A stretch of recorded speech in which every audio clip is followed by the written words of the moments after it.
Baik, selamat pagi bagi kita semua. Silakan kita mulai perkuliahan. Siapa yang membuka dengan nyanyi dan doa?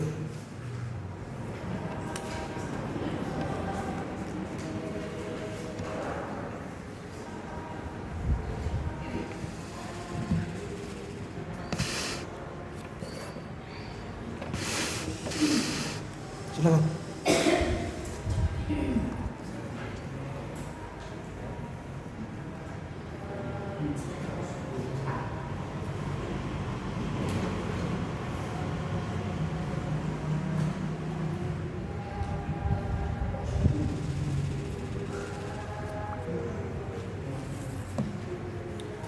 Baik, kalau tidak ada yang mau berdoa, kita akan mulai kita.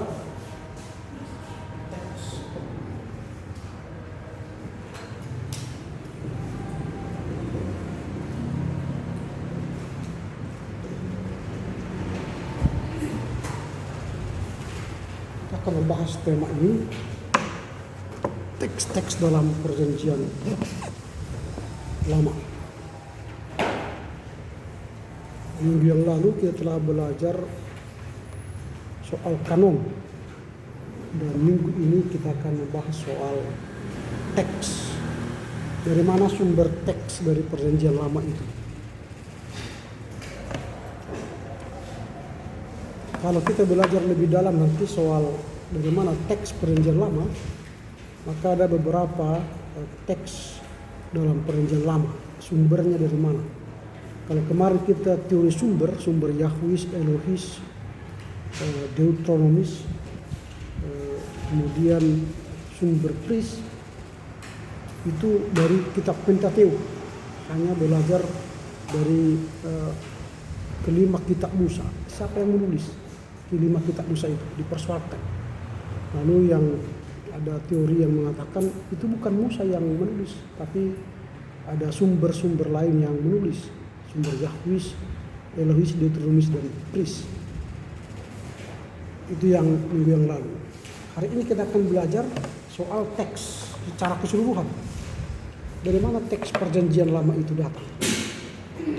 Ini sangat berguna nanti bagi kalian dalam rangka kalau kalian mau menafsir teks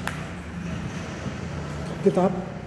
Mungkin itu kalau kalian sudah semester 4 atau semester 5, kalian masuk pada tafsiran teks, kalian akan membahas soal dari mana sumber-sumber itu, sumber atau teks-teks perjanjian lama. Ya, sebelum masuk ke pembahasan, saya panggil nama-namanya: Albertus Ivan Frust, Gerald Munte, Ardi Dwi,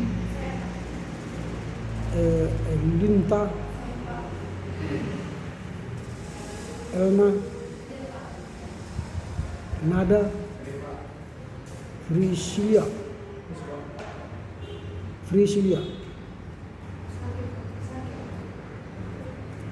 Wow, ini sudah 1, 2, 3, 4. Dia sudah 4 kali absen.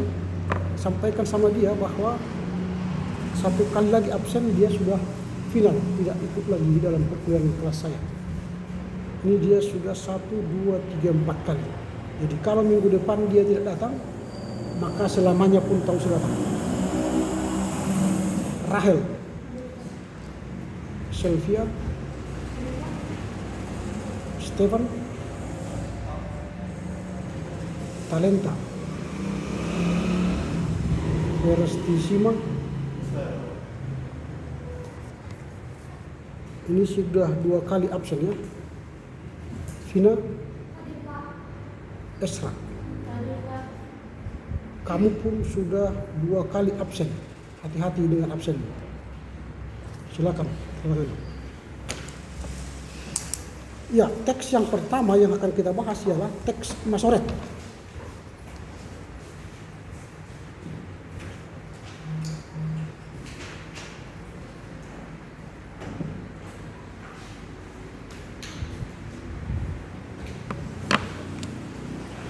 Teks Masoret ini merupakan tulisan tangan perjanjian lama kuno. Jadi dia ditulis dengan tangan. Ini tulisan tangan ya.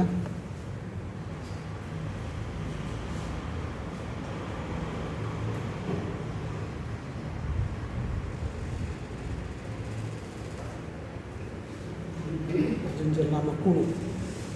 Jadi kalau dikatakan nanti teks Masoret, itu berarti sumbernya dari kitab yang ditulis oleh tangan, dan dia itu perjanjian lama kuno.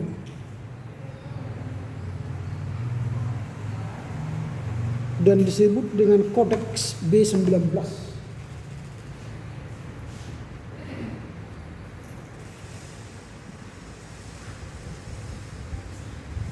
B19.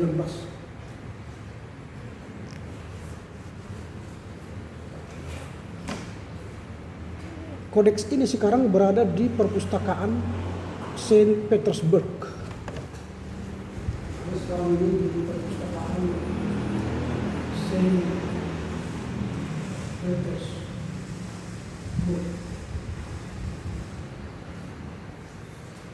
Saint Petersburg.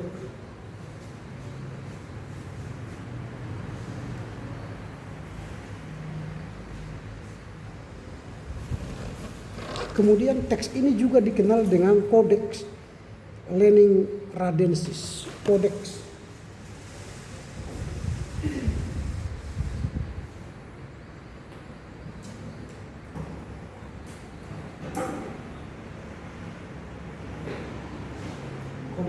Leningradensis.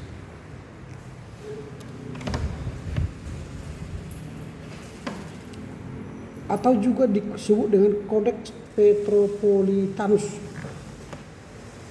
Codex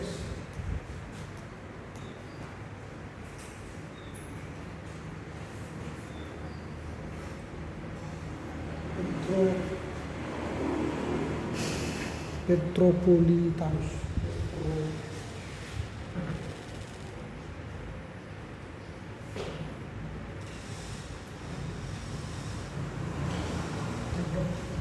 Petropolitanus. Ditulis pada tahun 1008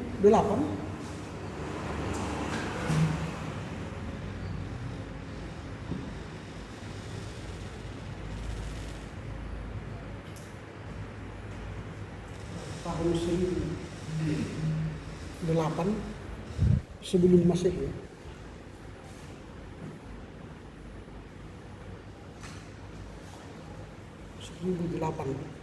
Sebelum Masehi di Kairo.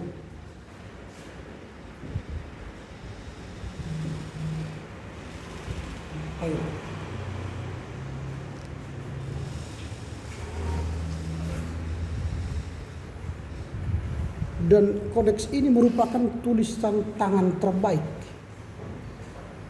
sehingga para ilmuwan Alkitab banyak mengacu pada teks ini. Ini tulis tangan terbaik, sehingga nanti banyak sumber ketika orang menulis perjanjian lama mengambil teks dari kodeks atau dari teks Masoret ini.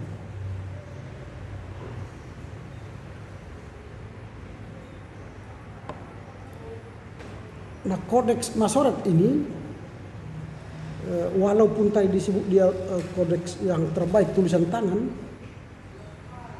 tapi kodeks ini memiliki penulisan Ibrani yang sangat rumit. Penulisan Ibrani yang sangat rumit.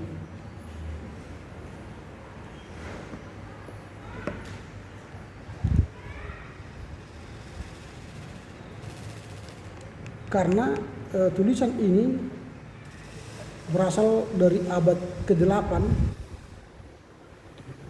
sampai ke-10 Masehi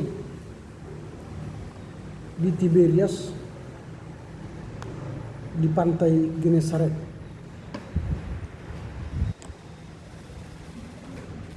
Jadi kodeks ini sangat rumit karena berasal dari abad ke-8 sampai ke-10 Masehi di Tiberias di pantai Danau Genesaret.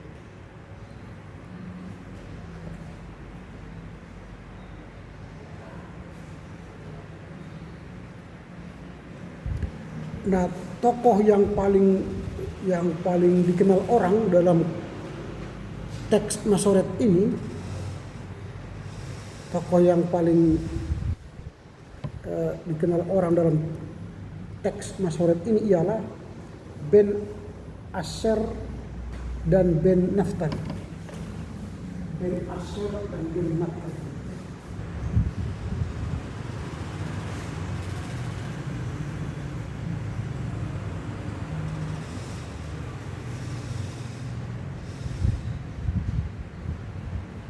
Ben Asher dan Ben Naftali. Ini dua keluarga atau dua orang Yahudi, keluarga Yahudi yang sangat terkenal dengan teks Masoret.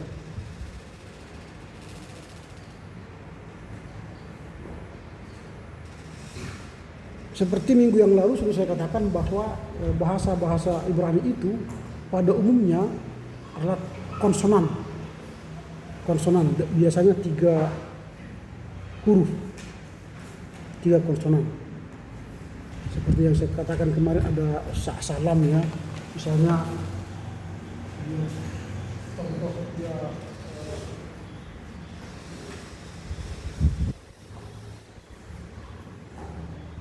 ini kan 3 huruf, ini S, ini L, ini N, atau S, L, N.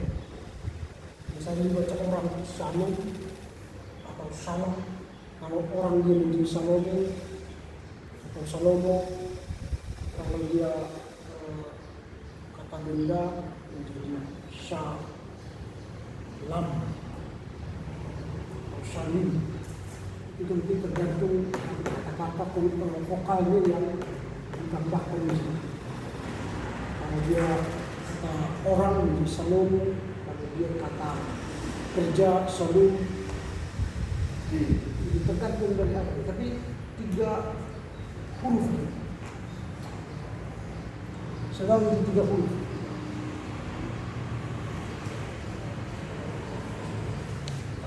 Itu sudah masuk pada pelajaran bahasa Ibrani, sudah masuk kan ya.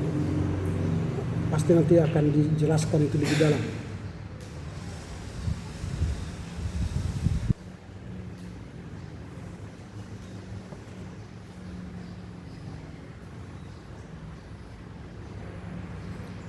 Nah, bahasa Ibrani atau kitab, ada kitab bahasa Ibrani Perjanjian Lama ini yang ditulis dalam hanya huruf-huruf saja, tanpa ada vokalnya.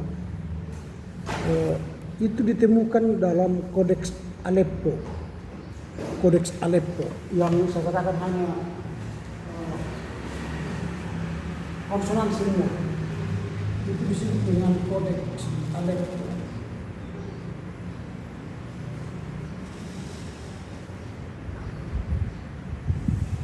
Kodeks Aleppo.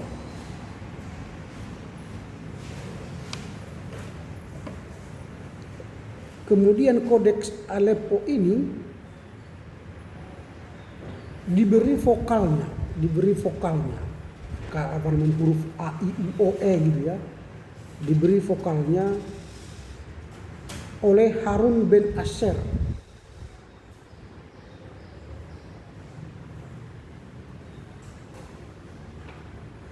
Oleh Harun bin Asher. Diberi vokalnya oleh Harun bin Asher.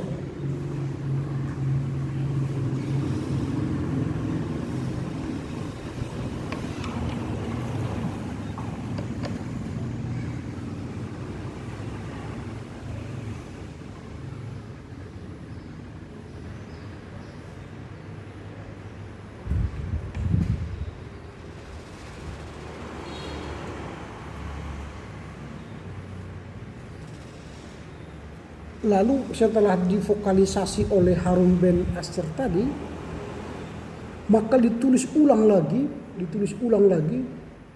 yang konsonan ditambah dengan vokalisasi, ditulis ulang lagi oleh Samuel bin Yakub.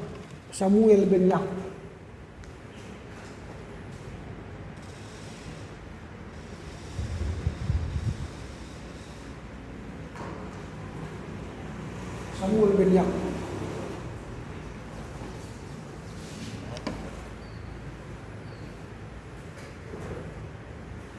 Nah, hasil tulisan daripada Samuel ben Yakub itulah yang disebut dengan Codex Leningradensis.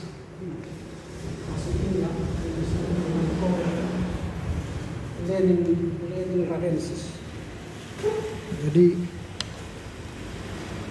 setelah ada vokal Codex Aleppo yang hanya konsonan, lalu oleh Harun bin Asher membuat vokalnya, lalu setelah itu ditulis ulang lagi oleh Samuel ben Yakub, lalu yang ditulis oleh Samuel ben Yakub itulah disebut dengan Codex Leningradensis.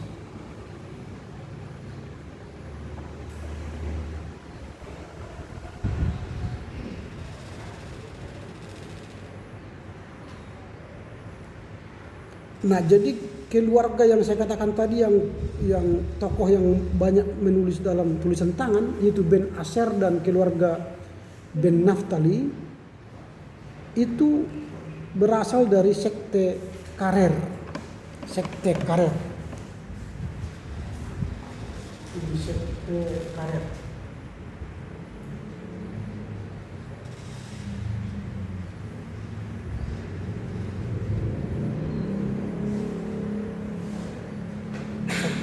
Karer, yang artinya para pengikut kitab suci.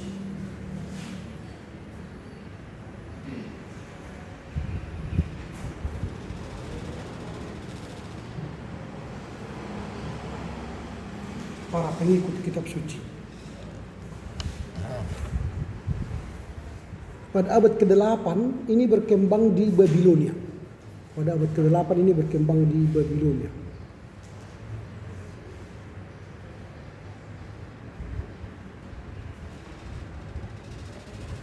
Nah, sekte Karer ini atau para pengikut kitab suci ini lebih mengajarkan ajaran pada kitab suci. Jadi mereka lebih fokus pada pengajaran kitab suci dan tidak mau diganggu dengan kitab-kitab lain, misalnya kitab Talmud. Tidak mau mereka mengajarkan itu, tapi lebih pada pengajaran kitab suci.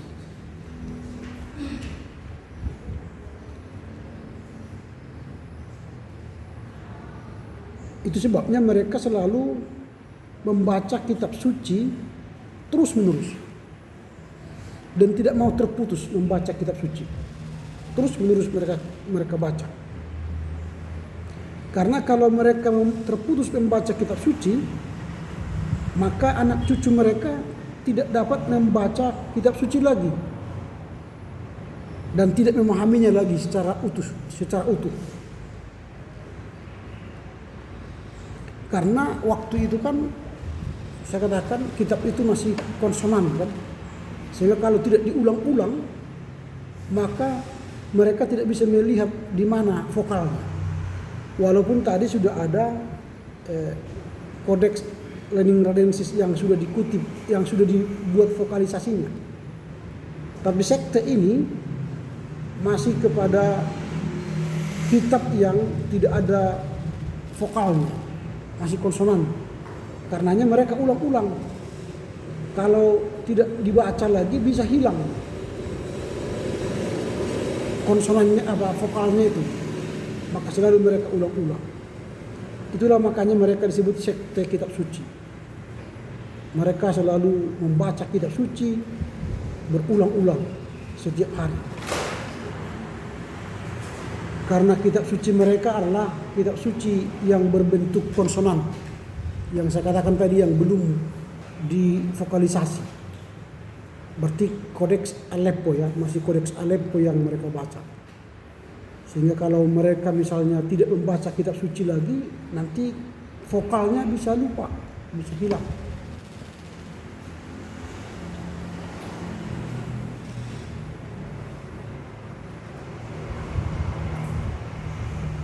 Nah, karena sekte Karer ini diperkirakan mereka akan membawa dampak yang kurang baik, karena nanti bisa saja tidak lagi rutin membaca kitab suci, lalu hilanglah vokalnya.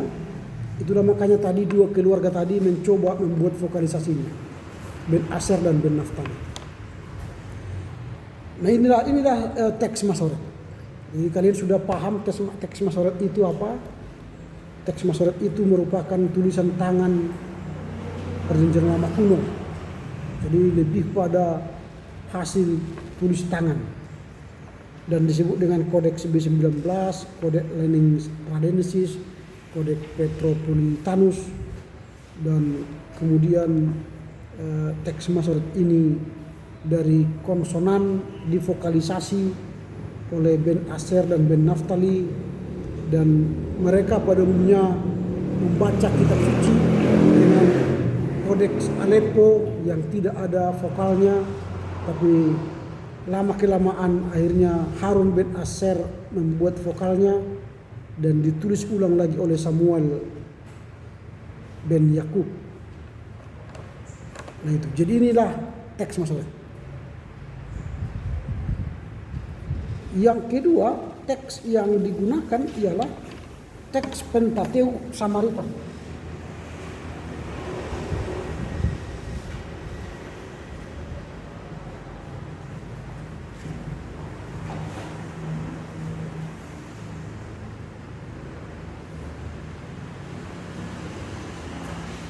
Teks Pentateuch Samaritan.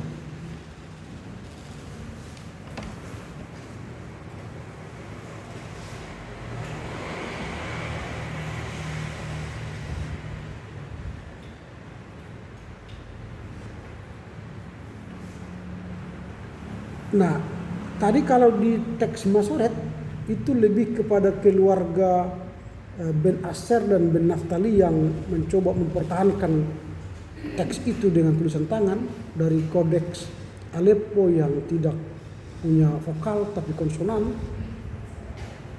Teks Pentateuch Samaritan ini adalah ditulis oleh orang-orang Samaria. Jadi yang menulis teks ini adalah orang-orang Samaria.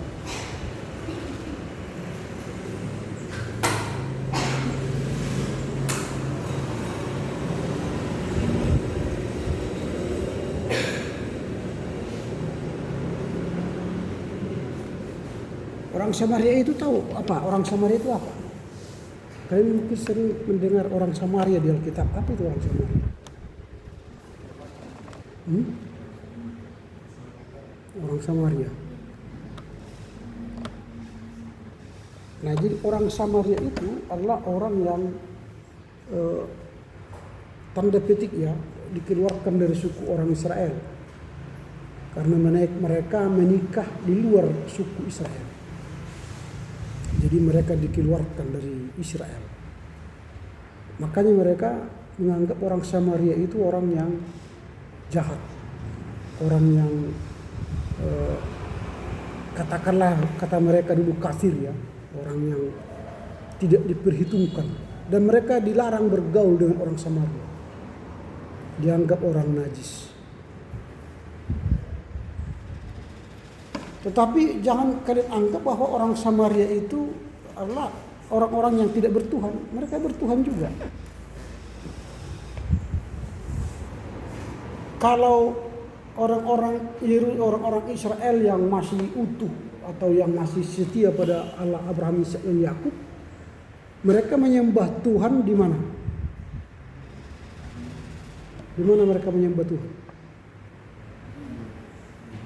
Di Shilo atau Yerusalem. Di Shilo atau Yerusalem. Tapi kalau orang Samaria menyembah Tuhan di mana? Di Gerizim.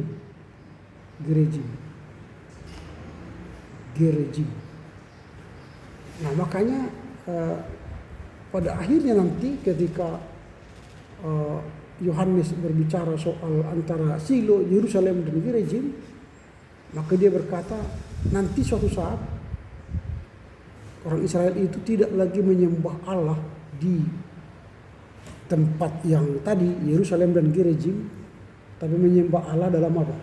Roh dan kebenaran. Jadi menyembah Allah dalam roh dan kebenaran itu bukan lagi berbicara tempat ke Yerusalem atau ke gereja. Lalu Yesus pun menggunakan orang-orang Samaria ini menjadi mengkritik orang-orang Yahudi yang menganggap diri mereka lebih hebat.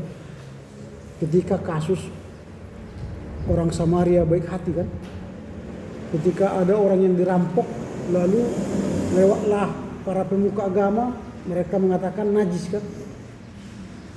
Mengapa? Karena kalau mereka pegang orang yang dirampok, mereka akan menyucikan dirinya dengan tradisi imamat yang saya katakan kemarin di imamat itu.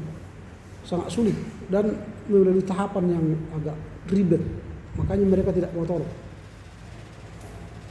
Tetapi lewatlah orang Samaria, lalu dia tolong, dia angkat, dia bawa ke penginapan, lalu dia berikan uang untuk biaya pengobatan yang dirampok itu. Lalu Yesus berkata, siapakah orang baik menurut mereka? Siapa orang baik? Orang Samaria atau orang Yahudi? Mana orang baik? Orang Samaria. Orang Yahudi. Ya orang Samaria yang baik hati, bukan orang Yahudi.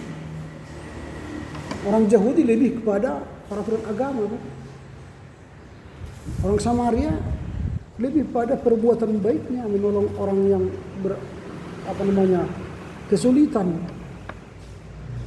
Nah itu pun bisa terjadi pada kalian loh, pada kita.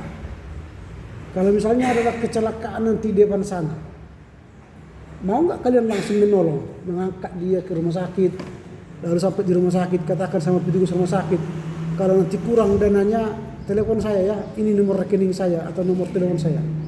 Ada kalian yang mau seperti itu? Paling kalian seperti orang Yahudi, orang Farisi, orang ahli Taurat. Lalu mengatakan, kasihan ya, kasihan, tabrak orang. Atau kalian ambil handphone, kalian viralkan pula, direkam, live pula itu. Ada saudara-saudara di jalan Binjai kecelakaan, tabrakan. Aduh kasihan, tengoklah ini kasihan. Kalian orang apa? Orang Samaria atau orang Yahudi yang berbaik hati? Mana? Orang Yahudi atau orang Samaria kalian? Kalau kalian merekam itu orang Samaria itu. Oh saudara-saudara, tengoklah ada ini kecelakaan. Waduh kasihan ya. Kalian orang Samaria atau orang Yahudi?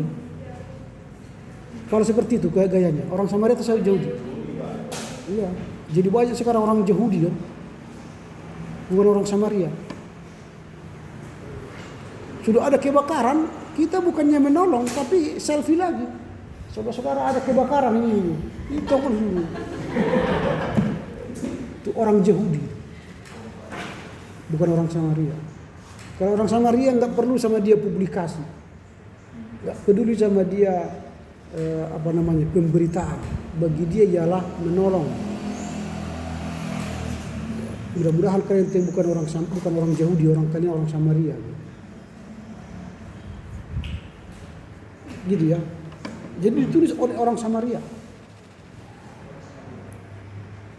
Nah, jadi penulisan Samaria ini ditulis jemaat Yahudi dan Samaria setelah mereka berpisah. Dulu kan Israel itu satu kan, tapi akhirnya berpisah menjadi Israel Utara dan Israel Selatan.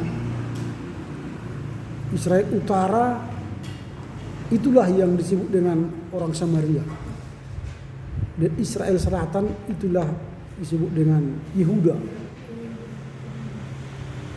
Nah, kendati mereka terpisah, mereka bukan berarti meninggalkan Tuhannya Abraham, Ishak dan Yakub.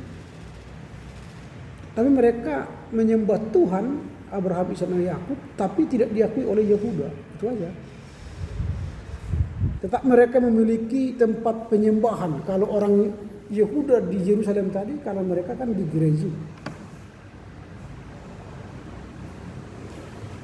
Nah, ini yang terjadi pada waktu itu. Makanya mereka menulis kitab-kitab suci itu setelah terjadi sikisma. Sikisma itu apa? Perpecahan.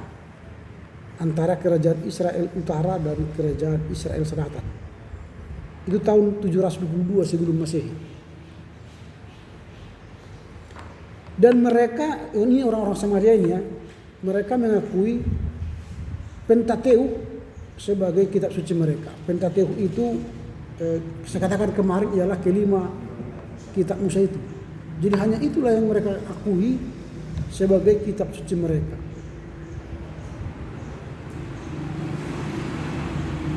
Nah sekarang kitab Pentateuch yang diyakini oleh orang Samaria itu sebagai kitab suci mereka disimpan di perpustakaan Universitas Leipzig. Disimpan di Universitas Leipzig.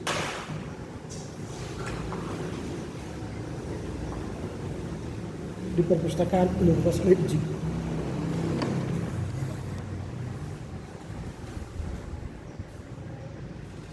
Artinya tulisan-tulisan Samaria ini tidak semua perjanjian lama ya, tapi hanya pada kitab Pentateuch. Dan mereka sekarang menyimpan Pentateuch itu atau kitab suci mereka itu di Universitas Leipzig. Itulah teks yang kedua, jadi teks yang ditulis oleh orang-orang Samaritan. Jadi disebut dengan teks Pentateuch Samaritan. Jadi kelima kitab suci yang ditulis oleh orang-orang Samaria.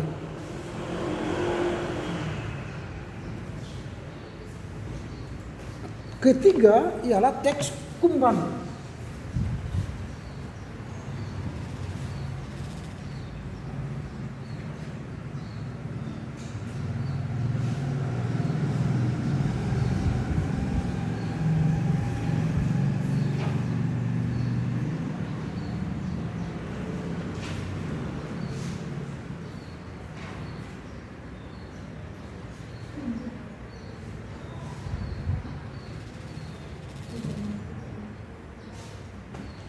Teks Qumran.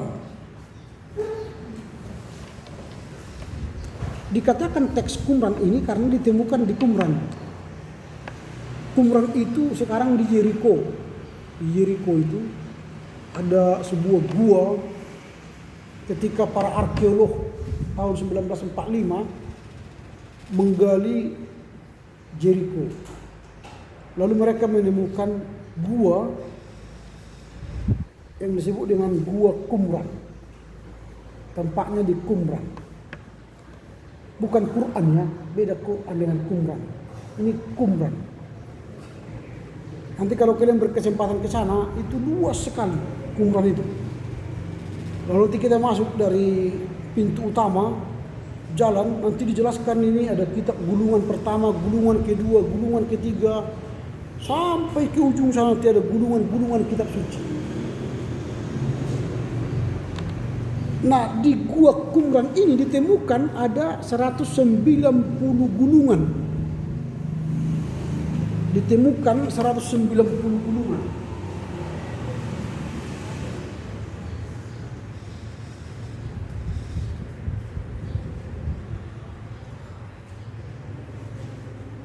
Dari 11 gua. 11 gua di Qumran.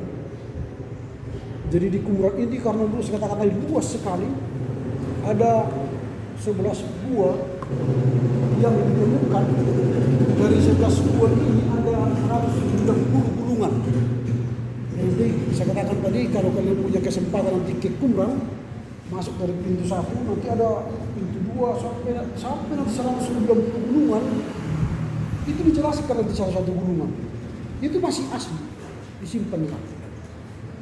Bahkan kalian mungkin nggak tahan jalan kakinya karena panjang sekali di gua itu ya. Dan itu panas, Jericho itu panas. Dekat laut mati itu, dekat di mana si Zakheus naik pohon ara. Nanti ditulis di situ ada pohon ara, tempat Zakheus naik. Tapi ya itu bukan lagi pohon ara yang waktu Zakheus naik, Karena kan sudah ribuan tahun yang lalu kan. Masa pohon bisa hidup 2000 tahun kan nggak mungkin ya. Kalau 200 tahun mungkin bisa. Tapi kalau sampai 2000 tahun itu mungkin tidak masuk akal. Tapi ya mungkin mereka tanam lah ya. Pohon ara itu lebih besar. Mereka katakan di situ the Zacchaeus tree, pohon Zacchaeus. Nah, itu. Jadi nanti itu dekat sana. Karena Jericho itu luas kayak padang gurun ya. Nanti situ laut mati. Di laut mati itu kalian bisa mandi, tapi terapung. Kalian bisa gini, tidak tenggelam, terapung. Karena zat garamnya tinggi sekali. Tapi jangan lama, di maksimal 30 menit di sana boleh mandi. Lewat 30 menit nanti kalian dehidrasi. Karena laut itu menarik semua zat air dalam tubuhmu. Makanya kalau ke sana bawalah air banyak. Setelah mandi langsung banyak minum air. Gitu. Tapi banyak orang yang sembuh di sana karena habis dia mandi lumpurnya itu dia di lampu ke seluruh tubuh sampai ke muka, nanti jerawatnya hilang. Gatal-gatal itu sembuh gitu ya. Gitu. Baru habis itu ada shower untuk mandi membersihkan. Tapi habis itu pakaian kita yang kita pakai jangan bawa pulang karena ini nanti robek-robek. Karena berbunyi lagi, itu langsung buang. Kalau mau mandi di sana, laut mati ya. Nah, jadi Qumran ini terletak dari pantai Laut Mati sekitar 15 km. 15 km dari Laut Mati. Sebelah selatan dari kota Jericho. Jadi kalau 15 km dari sini ke Binjir ya. Atau dari sini ke apa? Ke kota. Oh, ke kota 10 km ya. Ya lebih kurang 15 km dari sini ya ke Amplas ya. Atau ke Binjai sana. Ke Binjai enggak ya? Mungkin ke Tandem. Jadi dekat dia. Nah, jadi ceritanya sebenarnya ialah mengapa ditemukan ini Gua Qumran dimulai dari ketidaksengajaan. Jadi tidak sengaja ketika seorang gembala muda dari suku Badui mencoba mencari dombanya yang hilang di Gua Qumran. Jadi ada suku Badui di sana yang masih menggembalakan domba, lalu hilang dombanya, lalu dia cari. Ternyata dia menemukan Gua Qumran itu. Dan ketika dia mencoba masuk ke gua itu, secara tidak sengaja dia menemukan gulungan kitab. Nah, kalau kita kembali dulu ke masa lalu, flashback ke masa lalu dulu, ketika penetapan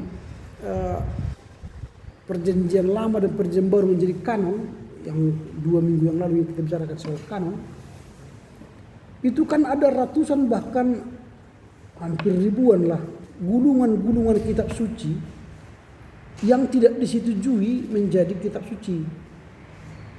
Nah, keputusannya waktu itu ialah setiap kitab suci yang tidak diterima menjadi menjadi kitab suci itu harus dibuang dan dimusnahkan, dibakar gitu. Tapi mungkin banyak orang yang penulis kitab gulungan itu tidak mau membuang karena dia sangat sayang dengan tulisannya, karena mahal. Dulu kalau kita menulis di sebuah kertas, bukan kertas, papirus lah ya, papirus itu kulit kayu, menulis setiap gulungan biayanya itu mahal, biayanya satu tahun gaji. Kalau katakanlah sekarang di UMR Medan itu 3 juta satu bulan, kali 12 bulan berapa itu? 36 juta kan?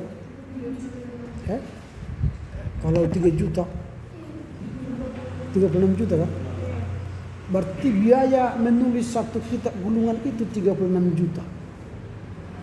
maka dia menganggap itu mahal. Lalu dia tidak mau membuang tulisan itu, sayang. Dia masukkanlah ke katakombe. Katakombe itu gua.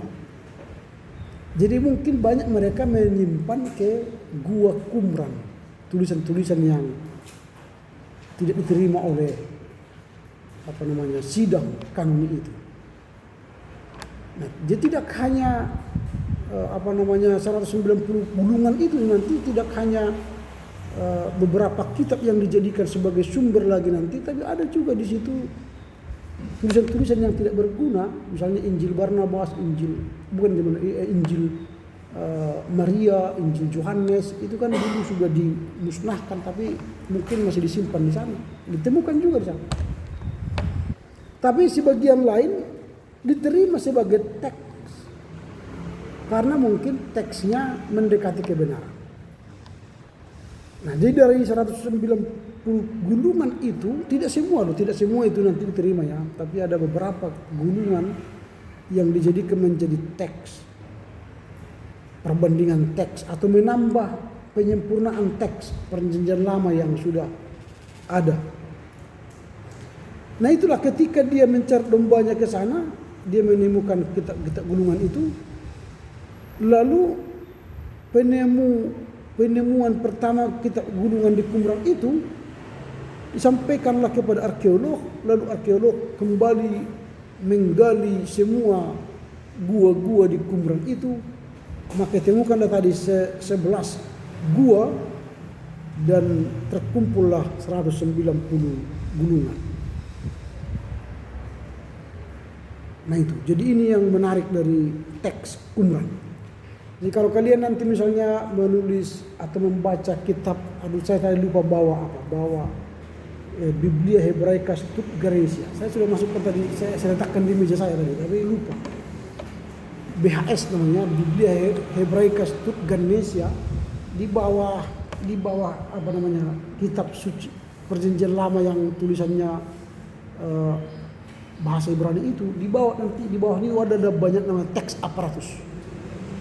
Nah, teks aparatus itu nanti ada di situ keterangan-keterangan dari mana sumber teks yang di atas itu. Kalau dia TM berarti teks Masora.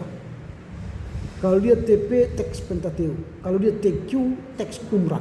Jadi itu nanti sih lihat kalian ada di situ catatan-catatannya daripada di bawah kayak kita catatan kaki, tapi di bawah nanti. Nah, itu menunjukkan bahwa teks itu diambil dari Qumran, diambil dari teks Masora, diambil dari teks Pentateuch dan sebagainya. Nah, inilah kita lihat bagian yang teks yang nomor 3, teks Qumran. Nah, nomor 4 ialah teks Yunani.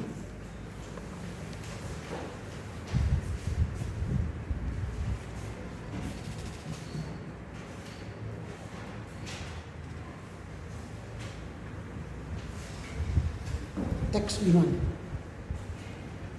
Nah, tradisi penerjemahan Alkitab Ibrani ke Yunani merupakan sumber yang penting.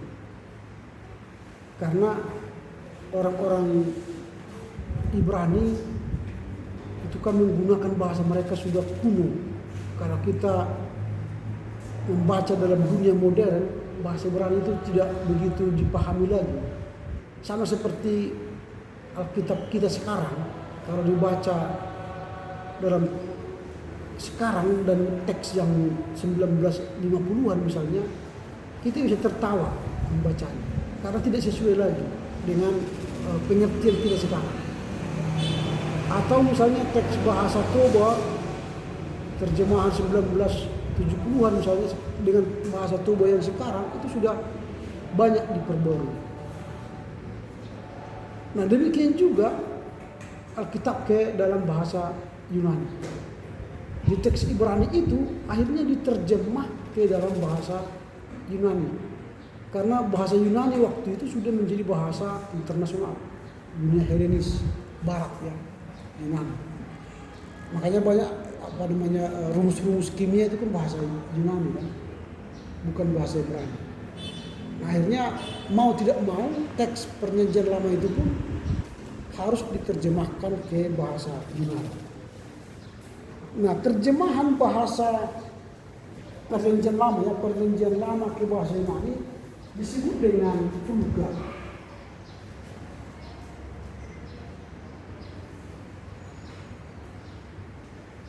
Terjemahan bahasa Septuaginta, Septuaginta.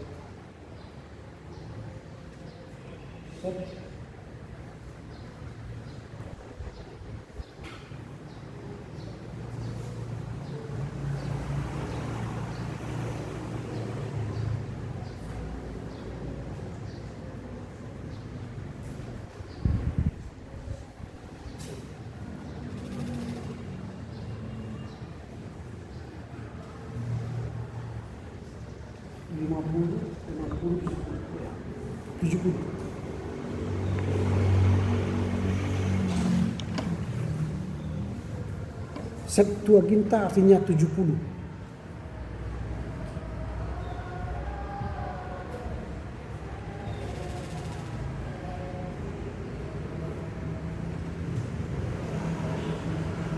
Mengapa disebut dengan 70?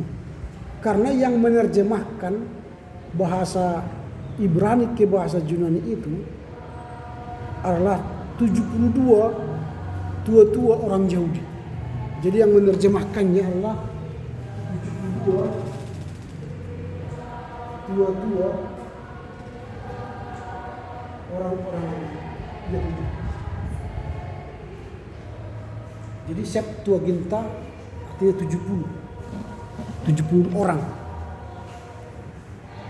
Jadi mereka itu berasal dari 6 orang dari masing-masing suku. Jadi 6 kali 12 sama dengan 72 orang. Jadi mulai dari suku Benjamin, Ruben, ya, Ruben, Simeon, Benjamin, sampai nanti ke suku Dan. Di satu suku 6 orang. Perwakilannya untuk menerjemahkan Alkitab Perjanjian Lama bahasa Ibrani ke bahasa Yunani. Maka disebut mereka, terhasil terjemahan mereka itu disebut dengan Septuaginta atau 70. Karena mereka yang menerjemahkannya ialah 72 orang dari suku-suku yang ada di Yahudi.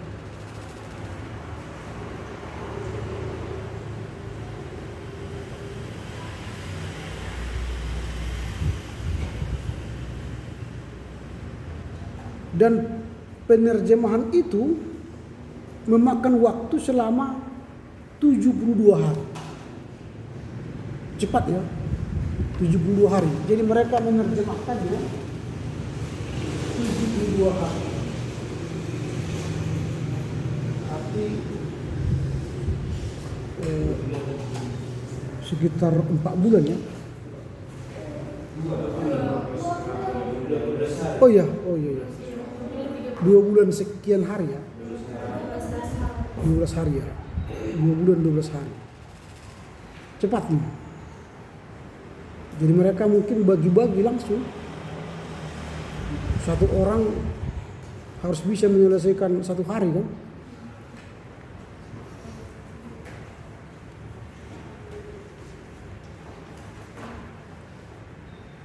Dan hasil terjemahan maksudnya ini Septuaginta, yang disebut dengan Septuaginta ini digunakan oleh jemaat Yahudi saat mereka berada di diaspora Mesir.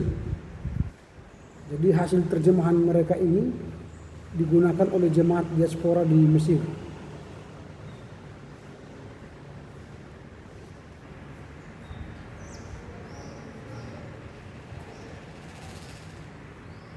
Mengapa digunakan oleh jemaat diaspora di Mesir? Karena di sana mereka tidak lagi menggunakan bahasa Ibrani. Ketika orang-orang Yahudi yang besar lahir di Mesir, mereka tidak menggunakan lagi bahasa Ibrani. Tapi mereka sudah menggunakan bahasa Yunani.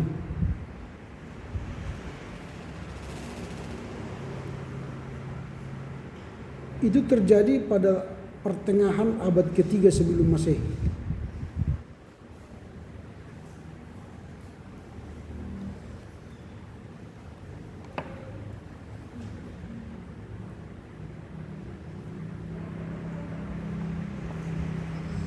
Nah, teks Septuaginta ini berbeda dengan tradisi Masoret, baik dari sisi bahasa maupun teksnya. Jadi teks Septuaginta ini berbeda dengan tradisi Masoret, baik dari sisi bahasa maupun teksnya.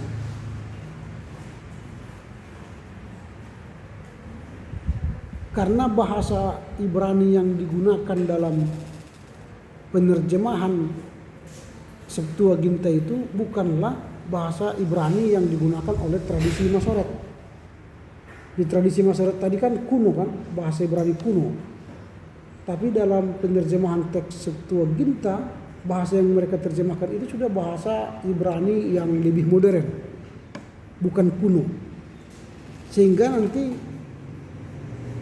terjemahan Septuaginta itu berasal dari teks yang lebih kemudian daripada teks Masoret. Lebih kemudian berarti kan sudah lebih pembaharuan ya, penerjemahan baru atau pemahaman baru. Mungkin dulu saya katakan soal misalnya kalau di Alkitab kita dulu keselamatan itu adalah percuma. Kalau dalam bahasa Melayu dulu 1950-an atau 54 sampai 74, Tuhan memberikan kepada kita keselamatan anugerah, keselamatan itu sebagai percuma. Karena pada waktu itu percuma masih dipahami sebagai anugerah. Nah, sekarang kata percuma dalam dunia kita sekarang itu sudah tidak lagi anugerah, tapi itu sia-sia. Maka diterjemahkanlah sekarang keselamatan itu adalah anugerah. Gratis misalnya. Gratia kan, gratia.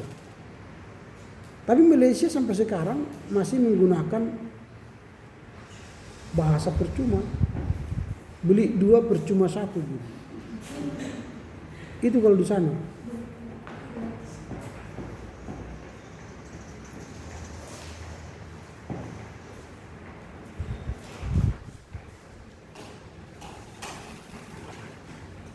Nah itu.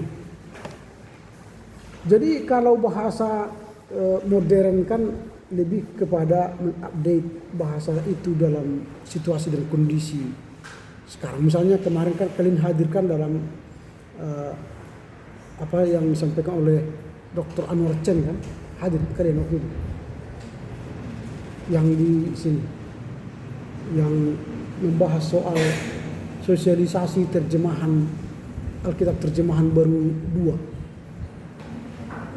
Kalian nggak diundang kemarin? Hah? Yang beberapa minggu yang lalu. Yang di chapel maksudnya. Kalian nggak hadir? Wah, sayang sekali. Nah, di situ udah banyak disampaikan oleh Pak Anwar Chen sebagai penerjemah LAI. Yang menunjukkan bahwa LAI sekarang mungkin tahun ini akan meluncurkan Alkitab terjemahan baru. Dan banyak sekali dalam Alkitab kita akan dirubah bahasanya. Misalnya contoh korban. Korban kita pahami sekarang kan korban itu apa ya? Sesuatu yang mengalami kecelakaan, pembunuhan. Misalnya ada kecelakaan nanti di sini. Berapa yang korban? Korban itu ialah orang mayat atau yang mati ya. Atau ada gempa bumi di Tarutung. Berapa korban? Korban itu yang meninggal. Atau pokoknya korban itu identik dengan sesuatu yang tidak baik ya. Padahal dulu di terjemahan Alkitab itu korban itu artinya itu disembah kepada Tuhan. Korban bakaran, korban pujian. Jadi untuk Tuhan. Nah sekarang untuk Tuhan itu yang dipakai bukan lagi korban tapi kurban. Kurban bakaran, kurban. Jadi kalau misalnya hari raya haji berapa kurban? Nah, kurban kan? bukan korban, mereka pakai kurban. Nah, maka Alkitab nanti akan menggantikan kata korban menjadi kurban. Nah, sama seperti kata sorga. Sorga itu kan di Alkitab. Sekarang nggak ada lagi kata sorga. Yang dipahami orang sekarang sorga itu adalah surga. Nah, itu contoh nanti diganti itu di Alkitab. Baru banyaklah nanti akan diganti, diterjemah ulang sesuai dengan situasi dan kondisi kita dan pemahaman kita terhadap teks saat ini. Nah, misalnya ada lagi Yakobus 5 ayat 16, doa orang benar bila itu abad berapa? Besar kuasanya kan. Nah, itu juga diterjemahkan nanti tidak seperti itu lagi. Karena seolah-olah doa orang benar kan gitu. Orang benar itu siapa? Jadi tidak bisa kita tentukan orang benar itu siapa. Dan besar kuasanya lagi. Kuasanya yang besar itu apa? Jadi terjemahannya tidak pas. Akhirnya nanti diganti menjadi doa orang beriman mendapatkan hasil. Itu. Jadi agak pendek kan? Atau ada lagi nanti misalnya ada suara yang berseru-seru, bertobatlah, berilah dirimu dibaptis. Itu kan suara Yohanes itu kan. Padahal itu bukan seperti terjemahannya.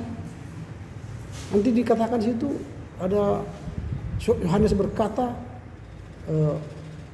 baptis, bertobat karena kerajaan Allah sudah datang. Kira-kira begitu, nanti terjemahannya beda. Nah, ada banyak itu nanti yang dirubah. Pastilah nanti kita akan banyak mengkritik itu karena sudah kita imani bahasa itu lama sekali. Sama seperti doa Bapa kami. Berilah kami pada hari ini makanan kami yang secukupnya. Di Alkitab enggak ada istilah secukupnya dalam bahasa sini. Tapi mungkin para penerjemah dulu mengatakan ya udahlah secukupnya lah gitu ya. Nanti itu pun dirubah. Jadi karena memang penerjemah itu tergantung kepada daerah mana dia menerjemah. Misalnya kalau bahasa Batak, apa di bahasa Batak? Lehomma tuhami hanguluan setiap hari. Kalau aslinya kan bukan hanguluan, roti kan, the bread. Jadi diterjemah hanguluan. Nah, ini makanya nanti akan diperbaiki. Mungkin nanti terjemahannya berilah kami makanan kami hari ini, gitu kan. Tidak ada lagi istilah secukupnya karena tidak ada kata secukupnya dalam teks perjanjian baru. Nah itu nanti ya kalian tunggulah hasilnya. Itu saya pikir kalian kemarin ikut dalam apa itu seminar itu ya. Nah inilah disebut dengan teks Septuaginta.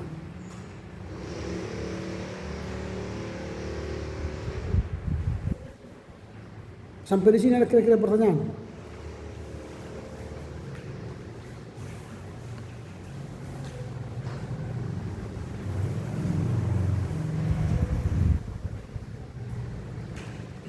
Ada?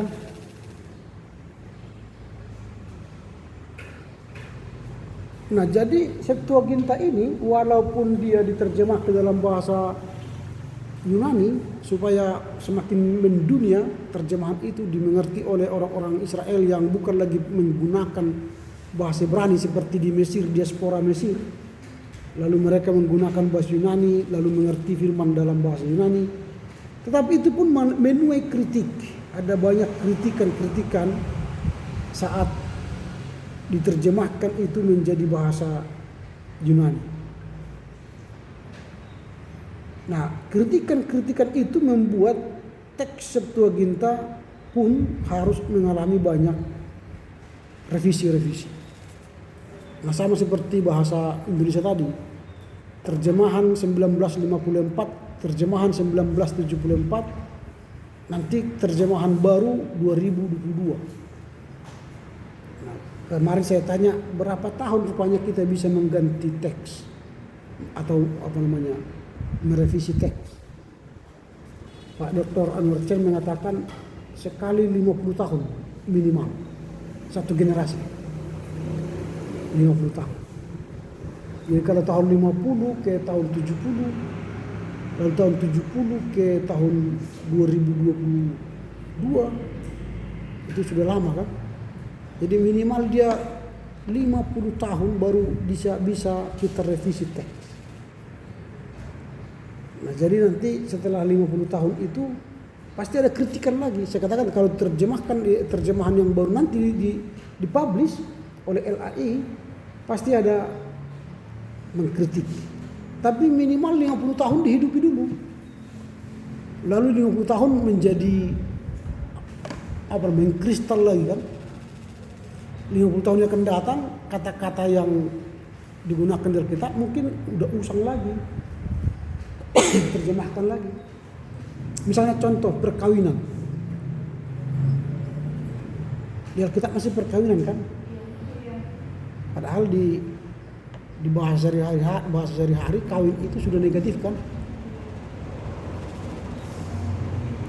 Sudah lebih pada sesuatu yang tidak baik. Kawin sih boleh tapi belum tentu menikah katanya kan? Karena binatang pun digunakan. Kawinkan dulu pejantan itu dengan betina itu kan? Dikawinkan kan? Dan mahal. Kalau seekor babi dikawinkan dengan betina bayar 1 juta kan? 1 juta. Apalagi kalau kuda mahal kalau dikawinkan. Nah jadi kalimatnya jadi kurang enak. Nanti mungkin akan direvisi juga itu. Tapi di agenda kita masih perkawinan orang Kristen, bukan pernikahan. Padahal disebut akte kawin, bukan akte nikah kan. Nah ini contoh direvisi. Maka Septuaginta yang saya katakan ini direvisi oleh Origenes tahun 232 sampai 254 setelah Masehi. Direvisi oleh Origenes. Ini direvisi oleh Origenes. Kemudian direvisi oleh uskup Mesir, yaitu Hesychius.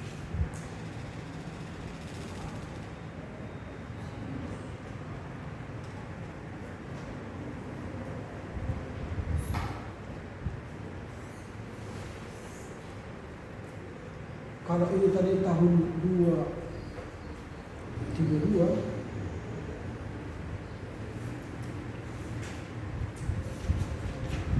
ini tahun 300. Lalu direvisi lagi oleh tua-tua Lukia.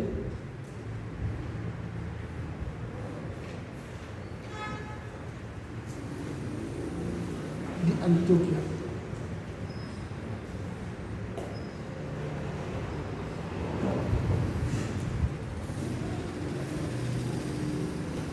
(311).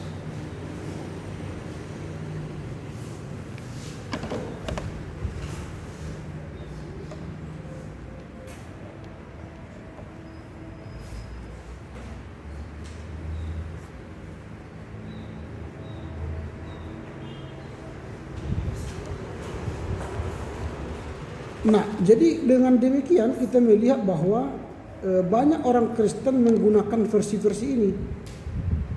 Misalnya orang Kristen di Alexandria dan Mesir menggunakan Septuaginta versi Hesychius. Orang Kristen yang di Alexandria dan Mesir menggunakan Hesychius. Sementara orang Kristen di Konstantinopel sampai ke Antioquia, Konstantinopel sampai ke Antioquia itu sekarang Turki sekarang itu menggunakan versi Lukian.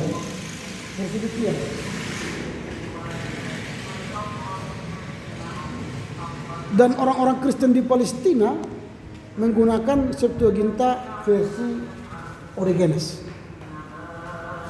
Nah, jadi ketiga versi ini digunakan oleh orang-orang Kristen yang berbeda-beda.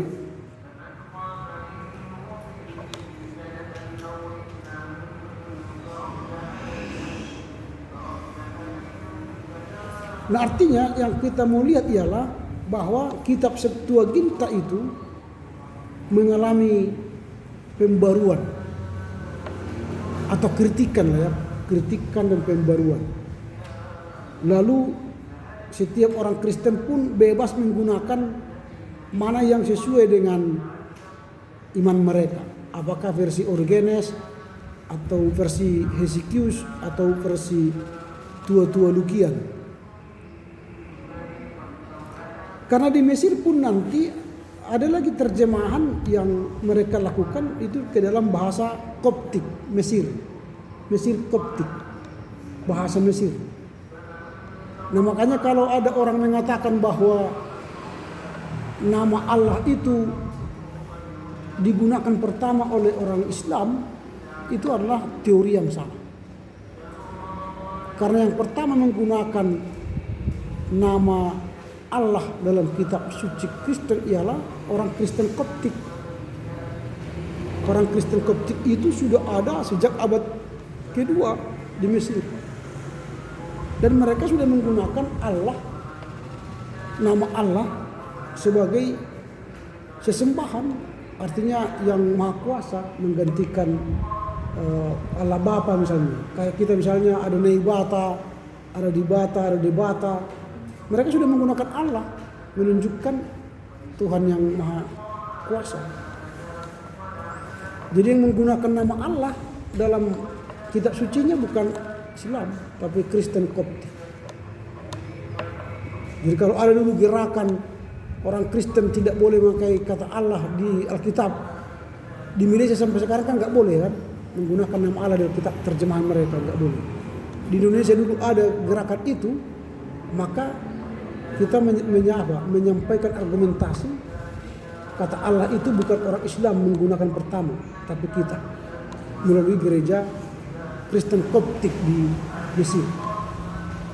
Sampai sekarang masih ada itu gereja Kristen Koptik di Mesir. Nah, itu yang keempat. Yang kelima ialah Targum.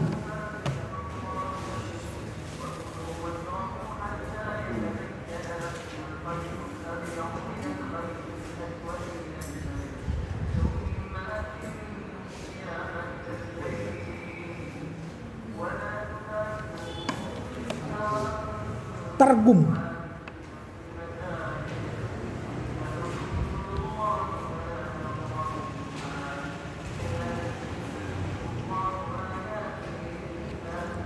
Nah, ketika bahasa Ibrani tidak lagi bahasa pengantar di Palestina, bahasa Ibrani itu tidak lagi bahasa pengantar di Palestina, maka banyak orang Kristen tidak mengerti lagi bahasa Ibrani di Palestina.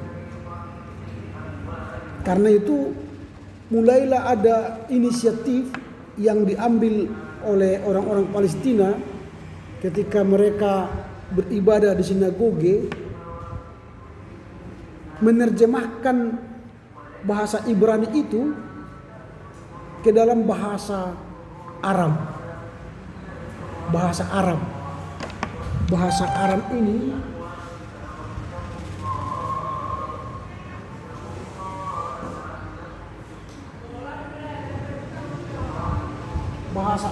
adalah bahasa ibu Yesus.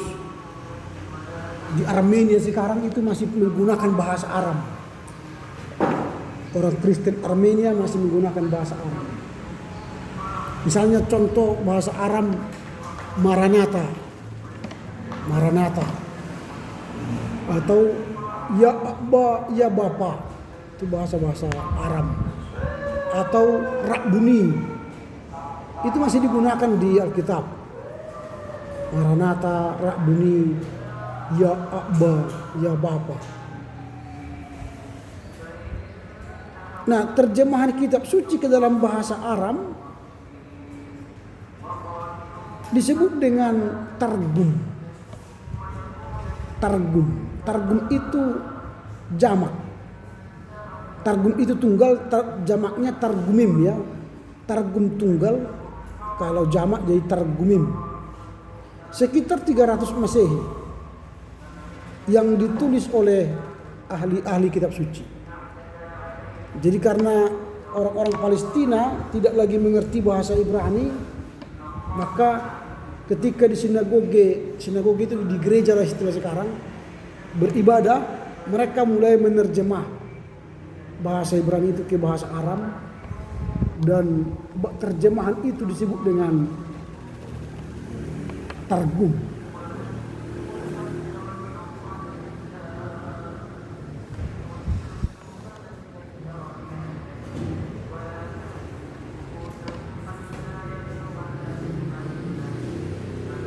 Cuma karena diterjemahkan di kalangan-kalangan gereja atau sinagoge kala itu, maka ada banyak terjemahan itu yang tidak bagus. Tidak penafsirannya tidak tepat. Tetapi targum menjadi sesuatu yang penting karena merupakan terjemahan dari teks yang lebih tua dari teks Masoret. Di targum ini lebih tua daripada teks Masoret tadi, lebih tua, sehingga masih disebut dengan sumber penerjemahan. Dan targum yang terkenal ialah targum Palestina dan targum Babilonia. Itu yang terkenal. Targum Palestina dan targum Babilonia.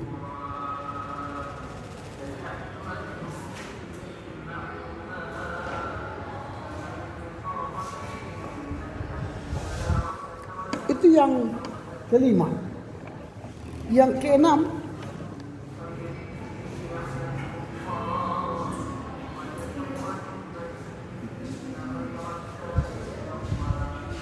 Peshitta.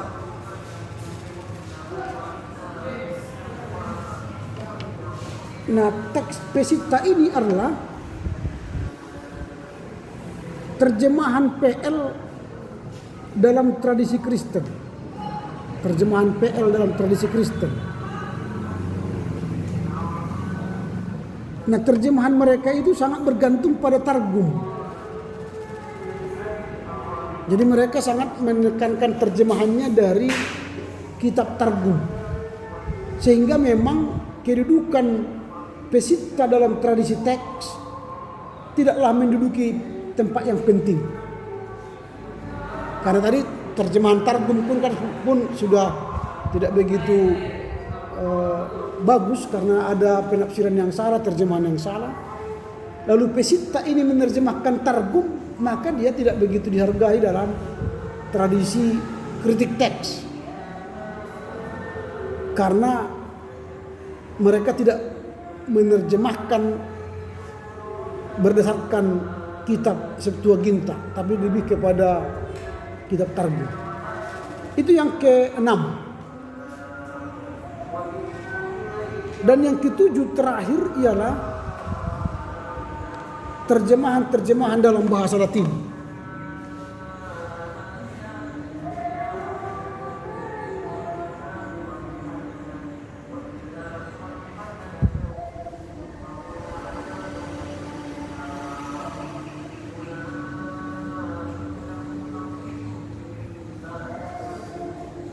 Terjemahan dalam bahasa Latin. Nah, supaya kita lihat ya, tadi bahasa Ibrani sudah mulai ditinggal orang, maka diterjemah ke bahasa Yunani. Lalu bahasa Yunani pun tidak begitu digunakan orang lagi, lalu beralih lagi ke bahasa Latin. Nah, karena sudah orang banyak menggunakan bahasa Latin, maka mulailah Septuaginta itu juga diterjemahkan ke dalam bahasa Latin.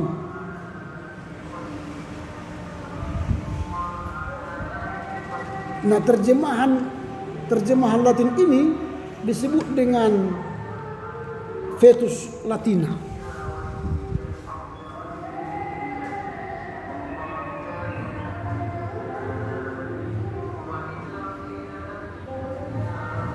Vetus Latina.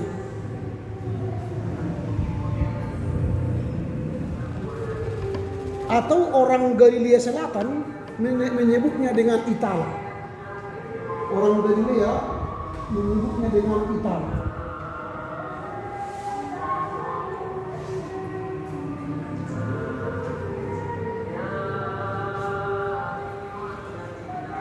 Dan mereka menerjemahkannya dari Septuaginta lagi. Dari Septuaginta.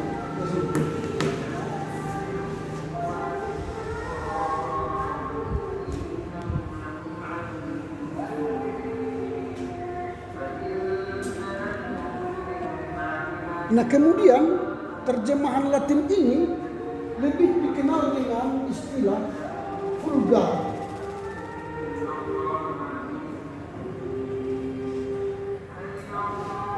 Vulgata.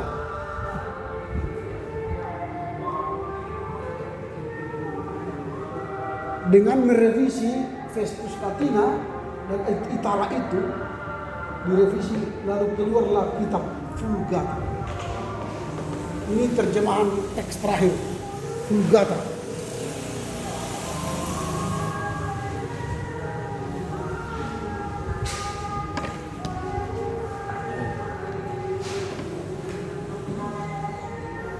Dan paling terakhir sekali, ini kan Vulgata ini tahun 810 ya. Tahun 810. Dan kemudian ini direvisi lagi Vulgata ini, maka keluarlah Nova Vulgata.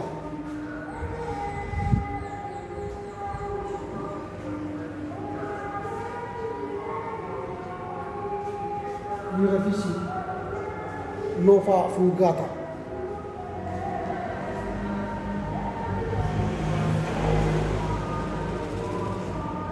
Dan selesai ini 1979.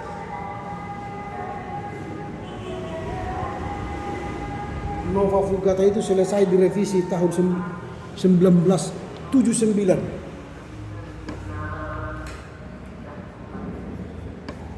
Nah, inilah sejarah teks dalam Perjanjian Lama. Jadi ada 7 tahapan teks-teks itu mengalami penerjemahan, perubahan. Dan ini sekarang dipakai sebagai bahan penelitian akademis ilmiah di berbagai perguruan tinggi. Jadi kalau kalian nanti misalnya hendak menafsir teks-teks suci, maka kalian akan bertemu dengan istilah-istilah ini. Teks Masora, teks Septuaginta, teks Pentateuch, Targum, Peshitta, dan terakhir Vulgata akan menemukan istilah-istilah ini. Ya, demikianlah bahasan kita. Ada kira-kira pertanyaan? Ada pertanyaan? Tidak ada? Oke, baiklah, tidak ada pertanyaan. Sampai jumpa minggu depan. Saya masih mengusahakan membuat silabus ini. Nanti setelah kita ujian tengah semester, baru saya akan masuk laporan baca. Nanti akan saya share ke kita silabus atau RPS. Jadi minggu depan kita akan UTS. Jadi karena itu jadwal kuliah kita ya. Minggu depan kita UTS. Baca-bacalah apa yang telah kita pelajari sampai sekarang. Nanti teks bahan-bahan yang kita pelajari selama ini akan saya kirim untuk bisa kalian baca-baca ya, supaya bisa kita kalian memahami lebih dalam lagi ya. Dan kita UTS minggu depan sesuai jadwal perkuliahan kita, dan mohon persiapkan diri dengan baik. Oke, silakan menutup pertemuan kita dengan nyanyi dan doa.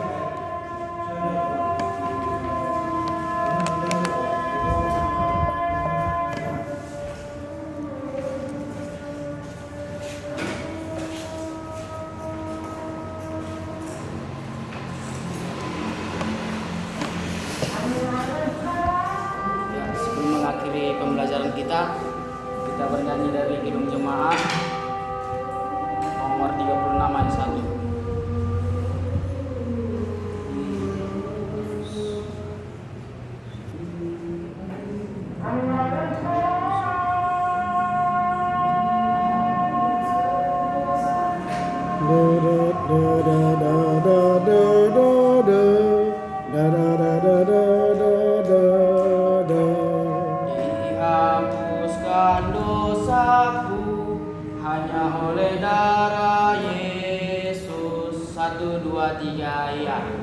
Dihapuskan dosaku hanya oleh darah Yesus. Aku pulih dan sembuh hanya oleh darah Yesus. Oh, darah Tuhanku, sumber pembasuhku, sucilah hidupku hanya oleh darah Yesus. Satukan hati kita bersatu berdoa. Allah Bapa yang kami kenal dalam nama anak-Mu Tuhan Yesus Kristus sebagai Tuhan dan Juru Selamat kami yang hidup. Terima kasih Bapa atas lawatan Tuhan kami dapat merasakan hari ini. Kami masih Tuhan bimbing dalam pembelajaran kami, memberikan kami kemampuan untuk mampu mempelajari semua apa yang memberikan dosa kepada kami Bapa. Kami nalar dan daya tangkap kami dan daya ingat kami Bapa. Karena Tuhan berkati, ulurkan tangan pengasihan-Mu kepada kami Tuhan Yesus. Buat Bapak dosen kami juga Bapak, kami berdoa kiranya Tuhan berikan kesehatan dan umur yang panjang Bapak. Dan kemanapun dia berangkat dan berada Bapak, Kau berkati langkah dia Bapak. Tuhan lagi menyertakan langkahnya. Dalam nama anak-Mu Tuhan Yesus Kristus, kami telah selesai belajar. Dan sudah berdoa dalam nama anak-Mu Tuhan Yesus Kristus. Kami berdoa mengucap syukur. Haleluya, amin. Amin. Terima kasih ya.